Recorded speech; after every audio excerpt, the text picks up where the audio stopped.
여러분 살다 보면 목적이라는 게 있고요, 목표라는 게 있어요. 근데 많은 분들은 그냥 목적과 목표를 구별하지 않고 그냥 비슷한 얘기인 줄 아는데 조금 달라요. 목적과 목표는 다른데 쉽게 설명하자면 목표는 교회의 목표가 있고 목적이 있거든요. 목표는 뭐냐면 해마다 바뀌어요. 우리 교회 표가 해마다 바뀌죠. 1년마다 바뀌어요. 그걸 목표라 그래요. 우리 교회 목표가 뭐냐면 저 뒤에 보면 현수막이 붙어 있는데 복음의 지경을 넓히는 교회, 이게 우리 교회 2022년도의 목표예요. 목표는 1년마다 바뀌어요. 근데 목적은 좀 달라요. 목적은 뭐냐면 궁극적으로 우리가 추구해야 될 거예요. 그러니까 이거는 변하지 않아요. 이것은 교회의 설립과 동시에 변하지 않는 게 목적이에요. 그 목적이 뭐냐면 앞에 현수막이 붙어 있거든요. 영혼 얻고 제자 삼아 열방을 추수하라. 이것이 우리 교회가 세워졌을 때 세우신 하나님의 목적이다라는 거예요. 영혼 얻고 무슨 말입니까? 전도하여 하나님을 알지 못하는 분들을 교회에 데리고 와서 그들에게 구원을 주는 거예요. 영혼 얻고 제자 삼아.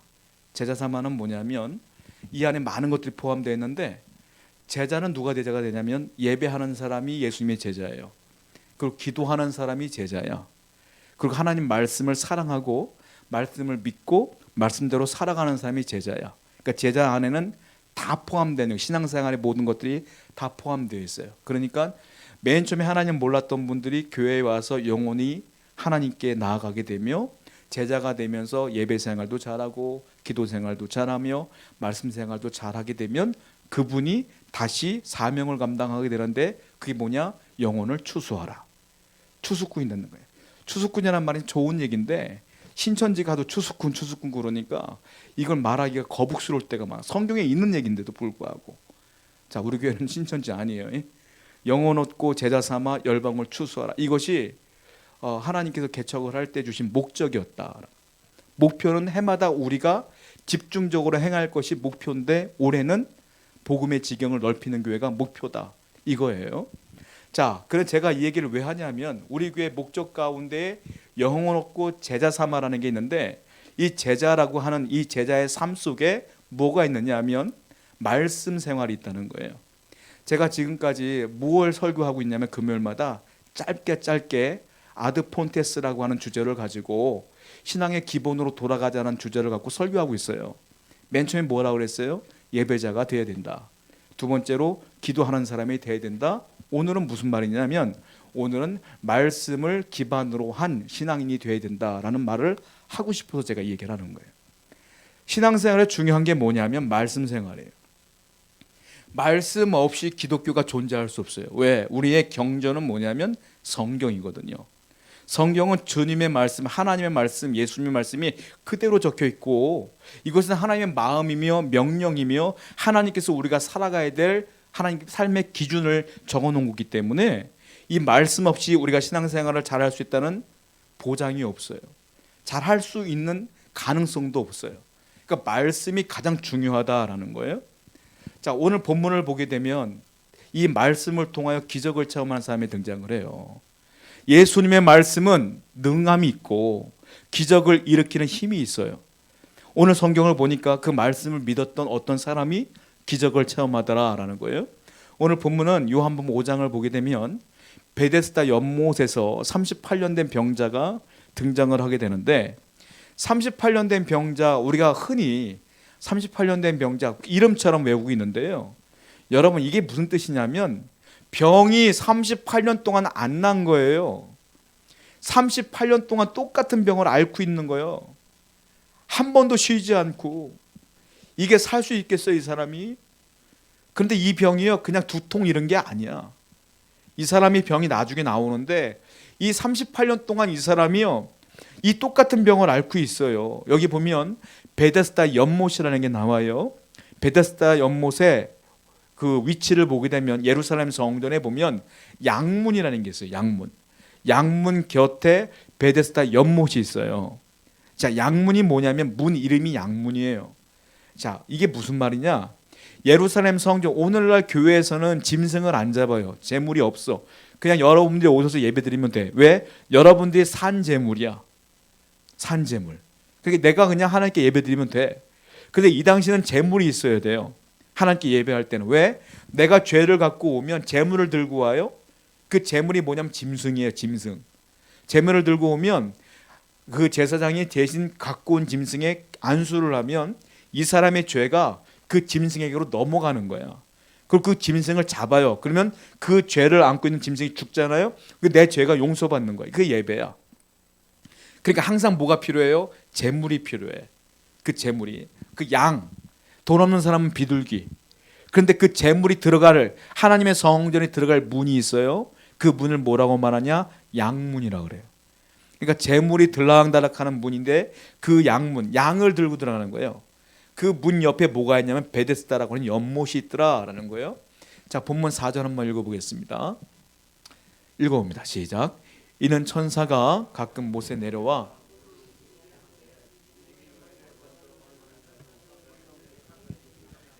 자, 그 연못의 이름이 뭐냐? 베데스다 연못이에요. 자, 그 연못에는 전설이 흘러요. 전설이 3절에 나와. 성경이 있는 분들은 3절을 보시면 그 전설이 나오는데 그 어떤 전설이냐면 천사가 내려온대요. 가끔 그 연못에 천사가 내려오는데 천사가 내려올 때 어떻게 그 물이 올라오는데 꿀렁하고 올라오는데 그 천사가 내려온 거야. 그때에 어떤 병을 가졌든지 간에 1등으로 그 연못에 빠지는 사람은 어떤 병이든 낫는다는 전설이 있어. 그 소문이 있는 거예요. 그래서 그 베데스다 연못에는 수많은 병자들이 인산인해를 이루었어요. 병 고치려고. 아픈 분들이 고침받으려고 거기 모여 있는 거예요. 이 베데스다 이름이 뭐냐면은 원래는 베트자타라는 뜻이에요. 히브리어로.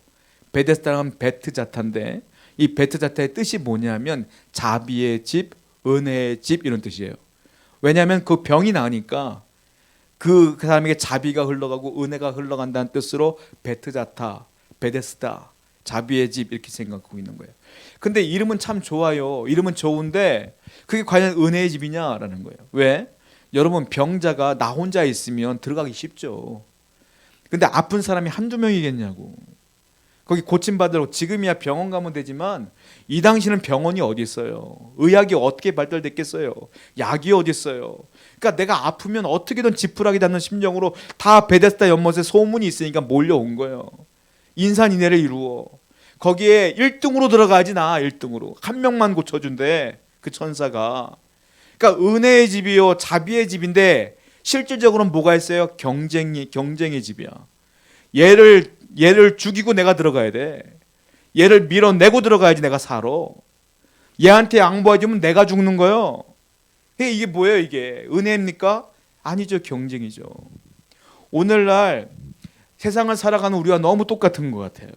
왜? 여러분들이 이 땅을 살아가는데 다 병자야. 마음의 병이 없는 사람이 없어. 육신의 병이 없는 사람이 없어요. 나이를 조금 먹으면 몸에 고장이 나기 시작해. 그리고요 마음의 병도 있어. 속상한 일이 한두 가지가 아니야.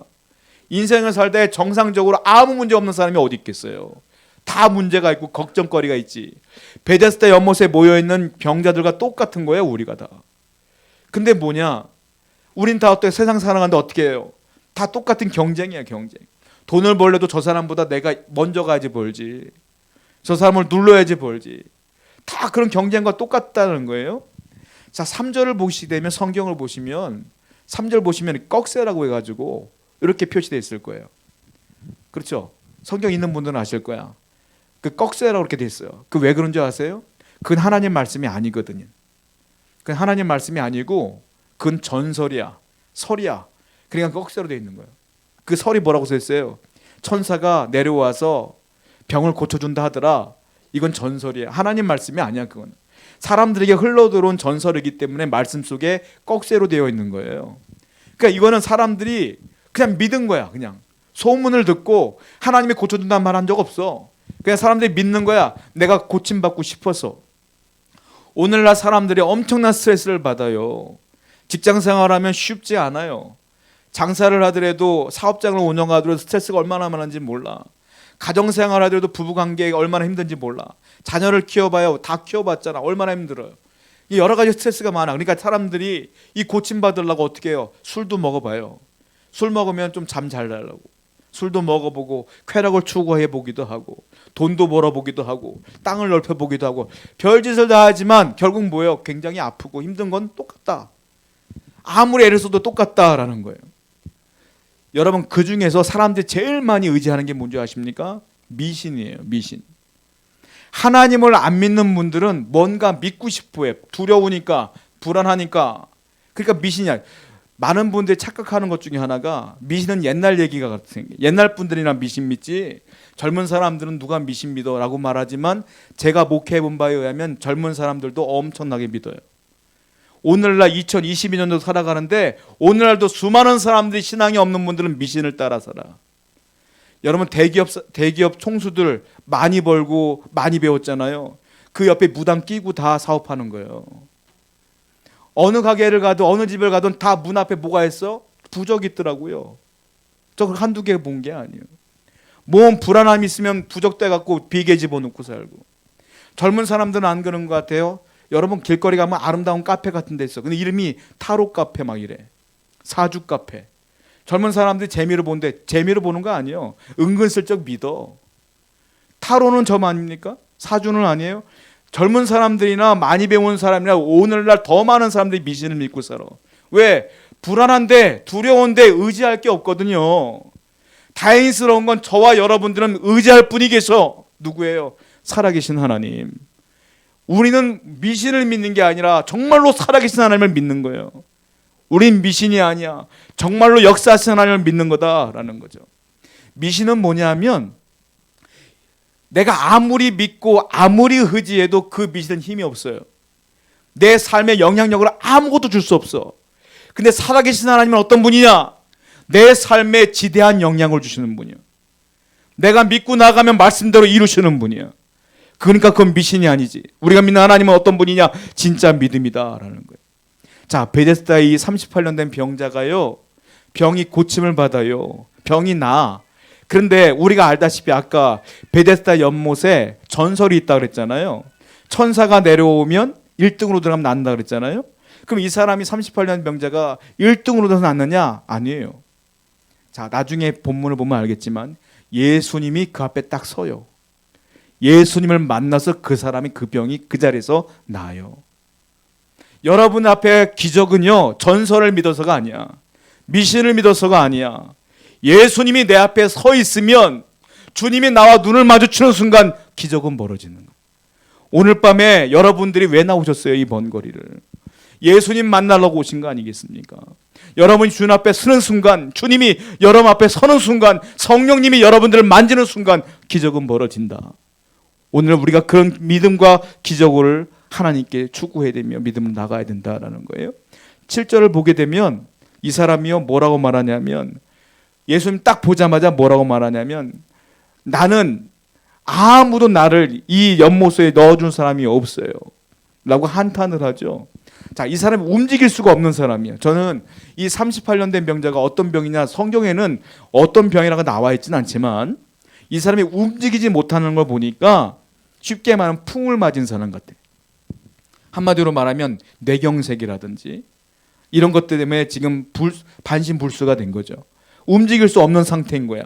뇌출혈, 뇌경색, 아니면 급성 뇌질환 이런 것 때문에 움직일 수 없는 상황에 있는 사람이고, 다리가 아프거나 골절인 사람들은 천사가 내려온단다 하면 뛰어가면 돼.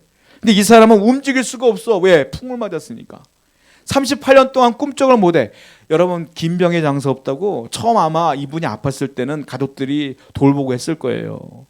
그런데 38년이나 병 들어 있으니까 자식도 나 몰라라 하고 아내도 나 몰라라 했을 거야. 그러니까 이 사람이 혼자 있는 거야. 가족들이 아마 이 베데스다 연못에 놔두고 간 것 같아요. 그런데 아무도 자기를 넣어준 사람이 없다라고 한탄하는 거죠 지금. 자, 요한복음 5장 6절 한번 볼게요. 5장 6절 한번 읽어보겠습니다. 시작. 예수께서 그 누운 것을 보시고, 예수님이 이 38년 된 병자 꿈쩍을 못하는 사람 앞에 서요. 그리고 예수님께서 뭐라고 말하냐면, 이 병이 벌써 오래된 줄 아셨다. 이 사람과 대화도 하지 않았는데 주님은 아셨다라고 말하는 거예요. 자, 이게 무슨 말이냐? 주님은 다 아신다. 여러분들의 마음의 병이 몇 년 됐는지 다 아셔요. 여러분들이 어디 아픈지 다 알아. 여러분들이 무슨 문제가 있는지 다 알아. 누가? 우리 주님이. 내가 말하지 않아도 다 알아. 사람에게는 내가 말해야 그분이 날 알지. 하나님은 여러분들이 말하지 않아도 다 알아요. 저는 하나님께 기도할 때 가끔 피곤할 때가 있잖아요. 피곤할 때 기도할 때가 있어요. 근데 저는 어떻게 기도하는지 아십니까? 피곤할 때 기도할 때는 하나님 아시죠? 제가 뭘 기도하려는지 아시죠? 하나님 내 마음이 어떤지 아시죠? 지칠 때 그러고 기도할 때도 있어요. 내 기도를 못하고 하나님 아시죠? 그러고 잘 때도 있어요. 왜? 내가 말하지 않아도 우리 아버지는 다 아셔요. 여러분들이 일일이 다 말하지 않아도 다 아셔. 우리 주님은 이 사람이 38년 된 병자가 얼마나 고통스러운지 아셔. 가족에게 버림받았구나. 38년 동안 얼마나 힘들었을까? 얼마나 괴로웠을까? 얼마나 울분이 토해졌을까? 다 알아. 그러니까 주님께서 가다가 그 사람 앞에 딱 선 거예요. 그 사람을 위로하기 위하여, 그 사람을 고치기 위하여 딱 섰더니 이 사람이 예수님이 딱 쓰자마자 예수님 앞에 뭐라고 하는지 아세요? 처음 만난 거야, 예수님을. 처음 만났는데 처음 만난 예수님한테 이 사람이 이렇게 얘기를 해요. 요한복음 5장 7절 말씀 보겠습니다. 시작. 병자가 대답하되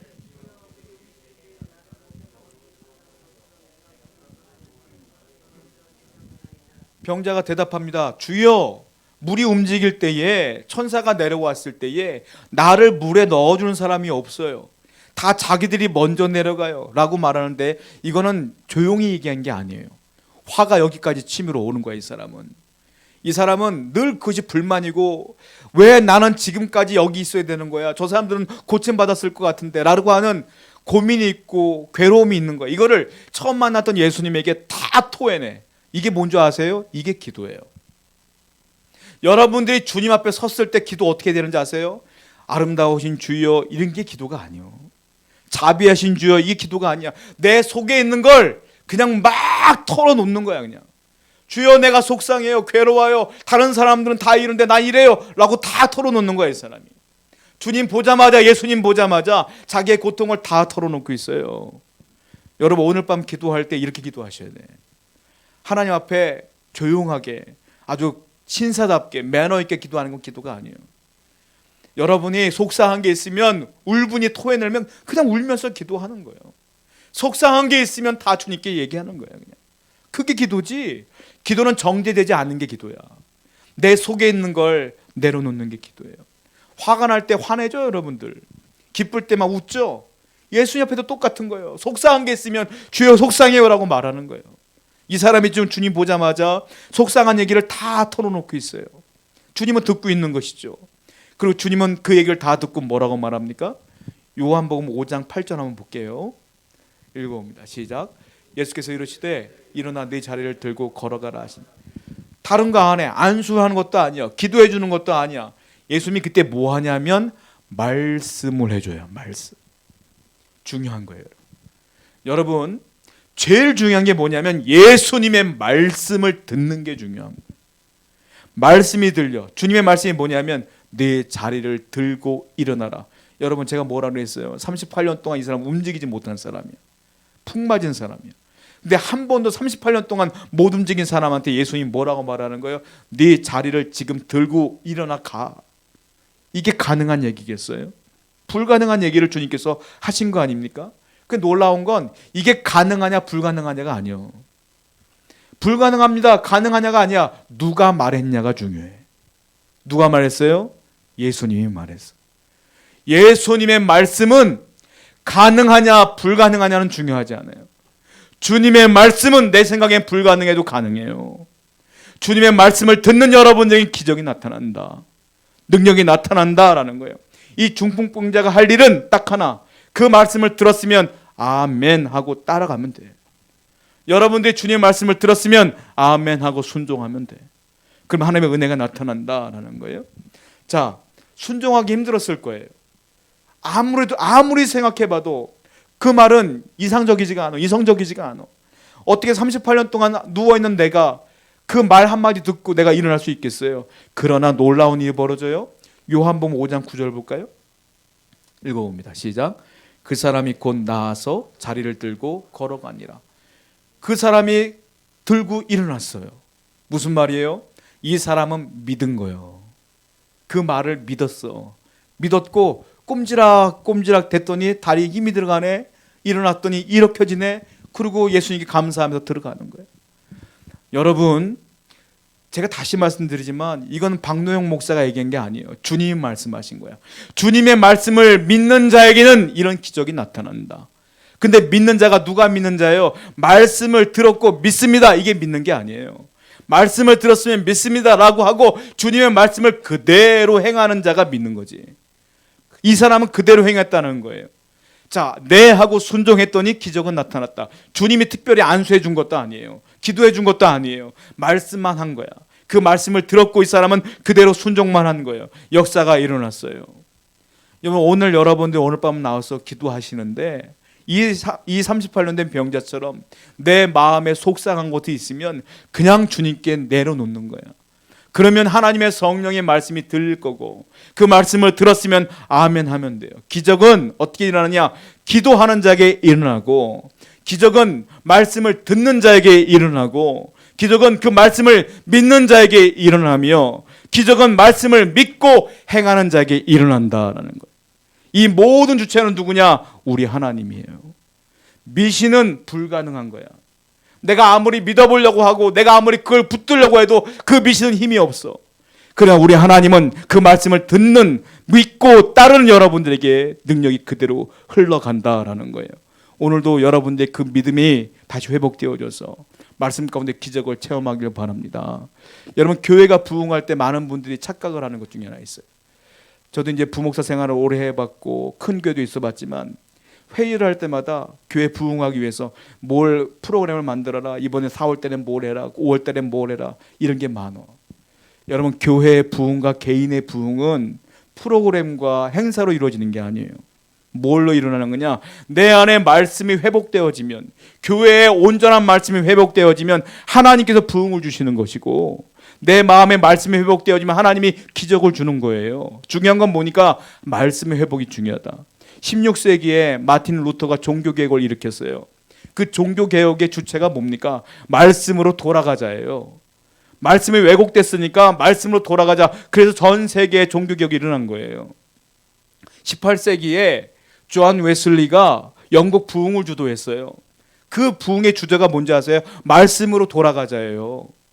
1907년도 평양 장대원 교회에서 대한민국의 부흥이 처음으로 시작돼요. 그리고 온 전국에 부흥이 불길이 막 솟아오르면서 교회가 세워지기 시작했어요. 그 부흥이 어떻게 됐는지 아세요? 말씀으로 돌아가자야.